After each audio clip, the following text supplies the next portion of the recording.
हो गया और सारे दार्शनिकों ने ताली बजा दी, हम सहमत हैं, हम सहमत हैं, हम सहमत हैं। तब सबने कहा कि मान तुंगाचार्य ने तो 48 ताले तोड़ दिए। जैसे अपन आज भी कहते हैं ना, ओ भैया दुनिया में तो 36 मतभेद है, क्या बोलते हैं, 36 बातें हैं। क्या पता कभी 48 का मुहावरा भी चलता हो। अब सुनो, अब 2-3 बातें और मुझे बहुत इंपॉर्टेंट बतानी है, बहुत खास बात। अब इस पर ध्यान देना।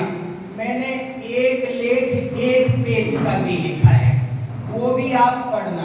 1 पेज का एक लेख है सिर्फ, और उस लेख का शीर्षक है भक्तामर स्तोत्र का मूल संदेश। Very important title. क्या लिखा है? भक्तामर स्तोत्र का मूल संदेश। अब 5-7 मिनट मेरी बात और गंभीरता से सुनी जाए। अब ये इतनी तो सब बिलोआ बिलोई हो गई, अब नवनीत निकल रहा है।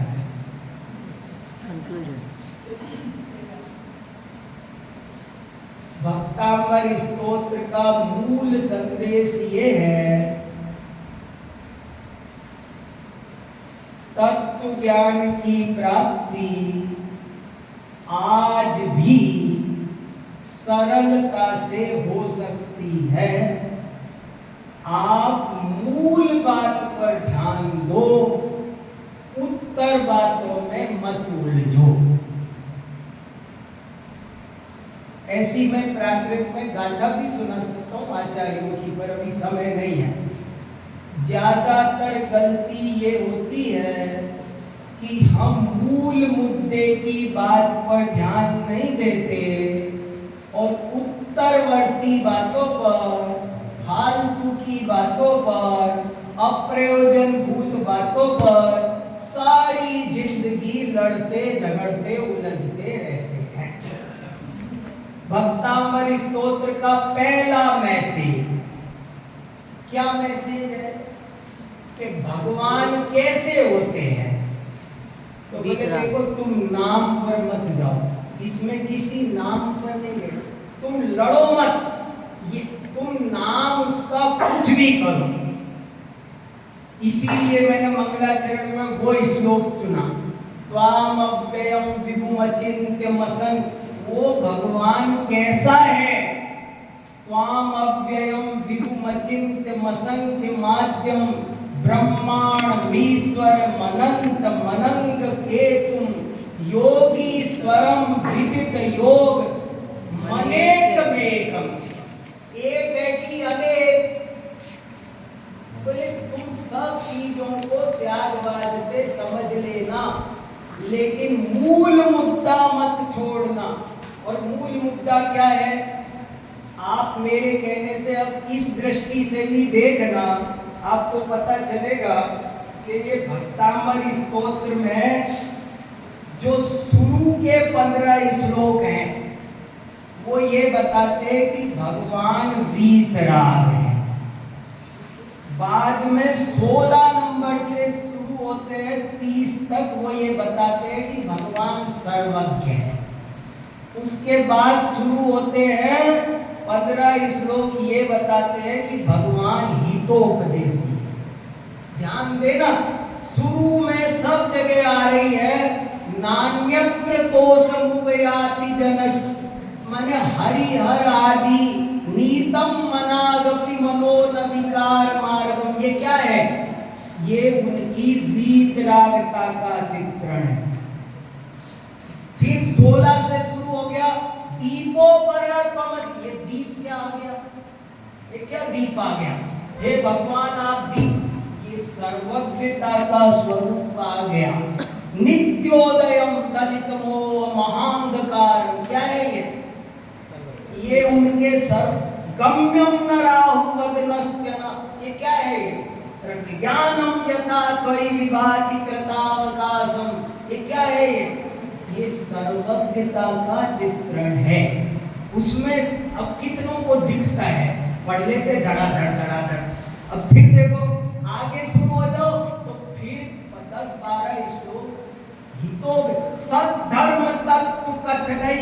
पटुस्त्रिलोक्य दिव्य ध्वनिर्भवति ते विशदार्थ सर्व।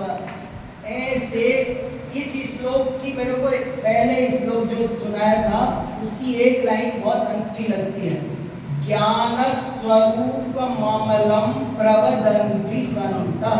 इसका क्या मीनिंग है? भगवान कैसे हैं? देखो कितने लोग इस बात पे लड़ रहे हैं, पहले तुम्हारा धर्म था कि हमारा धर्म था, यहाँ पैदा हुए थे कि वहां पैदा हुए थे, इस कलर के थे कि उस कलर के थे। 99.99 बातें अप्रयोजन भूत में उलझ उलझ कर लोग राग द्वेष कर रहे हैं। वो कह रहे हैं 2 टप्पे की बात है, ज्ञान स्वरूप ममलम प्रवदन्ति संतः। भगवान, अरे उसका नाम कुछ भी हो सकता है, उसका भगवान का नाम संदेश हो सकता है, राकेश जी हो सकता है, अजीत जी हो सकता है, अखिल जी हो सकता है, ये अमित जी बैठे हैं हमारे सामने, यूनिवर्सिटी से चल के आए, वो सब कोई नाम हो सकता है, लेकिन भगवान वीतराग होगा, सर्वज्ञ होगा। कोई कहे आदिनाथ भगवान हुए थे कि नहीं हुए थे, अजित बनाथ जी हुए थे कि नहीं, 24 हुए थे कि नहीं। मैं कहता हूं तुम ये बताओ कि कोई आत्मा वीतराग सर्वज्ञ हो सकता है या नहीं, इसमें माथा मारो। ये समझो, भक्तामर स्तोत्र सारी अप्रयोजन भूतों को छांट कर, बातों को छांट कर प्रयोजन भूत बात पर, और वो एक बात और कहता है, अपने आप को ज्यादा बुद्धिमान मत समझो, जब केवल ज्ञान होगा ना तब ये अप्रयोजन भूत बातें भी सब पता चल जाएगी। अभी तो छोटे बनकर रहो। अल्पश्रुतम श्रुतवताम परिहासधा, मुझे कुछ नहीं आता, आपको कोई अरे बड़े बड़े वीर सेन आचार्य कहते हैं, उनसे कई प्रश्न पूछे, उनसे पूछा नेमिनाथ का जन्म सौरीपुर में हुआ था कि द्वारिका में, तो वो कहते हैं मैं क्या बोलूं, गौतमो एक तो पूछे, वो जो ये गौतम स्वामी से पूछना कभी मिले तो, सर्वज्ञ जानते हैं, मैं नहीं बता सकता, और हम मूंछों पे ताव दे रहे हैं, सारी जिंदगी लड़ने भिड़ने में जा रही है। हमने खुद तत्व ज्ञान को कठिन बना रखा है। तत्व ज्ञान बहुत सरल है, प्रयोजन भूत बात पर ध्यान दो। तुमको ये बात समझनी है, मैंने 8 पॉइंट लिखे हैं। पहली बात, भगवान के नाम पर विवाद मत करो, नाम में कुछ भी मत नहीं रखा, और नाम उन्होंने खुद का, तुम शंकरोसी धातासी सब कुछ कहो, लेकिन स्वरूप का निर्णय करो। और स्वरूप में भी बहुत बात है, उसमें भी ज्यादा मत उलझो। वो सिद्ध शिला पर वो खड़गासन में गए थे कि पद्मासन में गए होंगे, जिसमें गए। छोटी छोटी बात, ये नारियल ऐसे चढ़ाना चाहिए कि ऐसे चढ़ाना चाहिए, स्थापना ऐसे करनी चाहिए कि ऐसे करनी चाहिए, लड़े जा रहे हैं, सारी जिंदगी लड़े जा रहे हैं। ये कह रहे हैं स्वरूप में भी तुम फालतू बहुत बातों में मत उलझो, इतना समझो कि भगवान वीतराग है, रागी द्वेषी कठमपी नहीं है। तुम एक ही बात को पॉजिटिव नेगेटिव मजबूत करो, भगवान रागी द्वेषी हो नहीं सकता त्रिकाल में। 100% निर्णय करो कि वो वीतराग ही है। भगवान अल्पज्ञ हो नहीं सकता, भगवान सर्वज्ञ ही है, तुम ये तय करो। फिर तीसरी बात, भक्ति करने का प्रयोजन क्या, वो इसमें आ गया। कई श्लोक है कि भक्ति का प्रयोजन भी स्वयं वीतराग सर्वज्ञ बन जाना है।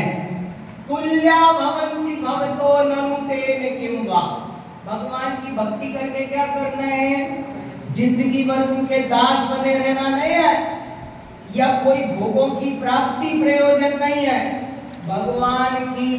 भगवान क्या है, भक्ति क्या है, भक्ति का फल क्या है, वो सब मूल मुद्दे से जुड़ो। फल है, देखो इसमें से बता रहा हूं, तुल्या भवन्ति भवतो ननु तेन किं वा, साफ साफ लिखा है ना। फिर देखो, त्वामेव सम्यक् उपलब्ध जयति मृत्यु, भक्ति का फल है जन्म मरण का अभाव। तम मान तुंग मवसा समु, स्वाधीन लक्ष्मी की प्राप्ति। ये जिस लक्ष्मी के चक्कर में दुनिया है वो पराधीन लक्ष्मी। चौथा, सच्चा भक्त भगवान से कोई सांसारिक आशा नहीं रखता, भगवान कुछ लेते देते नहीं, लेकिन भक्ति करते समय साधक दशा में ऐसा पुण्य भक्ति से होता है कि स्वयमेव विगत बंध भया भवन्ति। नाना प्रकार के बंधन होते हैं और भक्तों के वे सब स्वयं भगवान नहीं करते। ना भक्त चाहता है, साधक रिद्धियां प्रकट होती है साधकों को, ना साधक रिद्धि चाहते हैं, ना भगवान रिद्धि देते हैं। लेकिन साधना अवस्था का स्वरूप ऐसा है कि उसमें बीच में ये सब माल भी आता ही है, पर वो प्रयोग नहीं करते हैं। देखो फिर, और स्तुति करो तो भक्ति से करो, पांचवा पॉइंट। इसका बहुत बढ़िया मतलब है। स्तुति और भक्ति में क्या फर्क है? भक्ति हृदय में होती है, स्तुति वाणी में होती है। ये एक से शब्द नहीं है। गुणेषु अनुरागो भक्ति, गुणों के प्रति हृदय में जो अनुराग है उसे भक्ति कहते हैं। और वो भक्ति जब वाणी में व्यक्त होती है तो उसे स्तुति कहते हैं। हाथ जुड़ते हैं तो उसे नमस्कार कहते हैं, सिर झुकता है तो सिरोन्नति कहते हैं, सामग्री साथ में आ जाती है तो पूजा कहते हैं, कलश हाथ में आ जाए तो अभिषेक कहते हैं। एक ही चीज के इतने अलग अलग नाम है। तो यही इसका खास अर्थ है। भक्तामर स्तोत्र के माध्यम से हम मूल तत्व पर, इसको रोज पाठ करने का मतलब यही है कि हम ये बात समझें कि हम सब कुछ पढ़ें, सीखें और अपनी समय शक्ति के अनुसार चारों योग पढ़ो, बहस करो, समझो, पढ़ो, लिखो, मनाही नहीं है। आप जो चाहे पढ़ो, आप व्याकरण पढ़ो, हमें किसी की मत, लेकिन तत्व ज्ञान तो छोटा सा है, सरल है। और भक्तामर का पाठ करने से हमारी वो सब भावना साफ हो जाती है।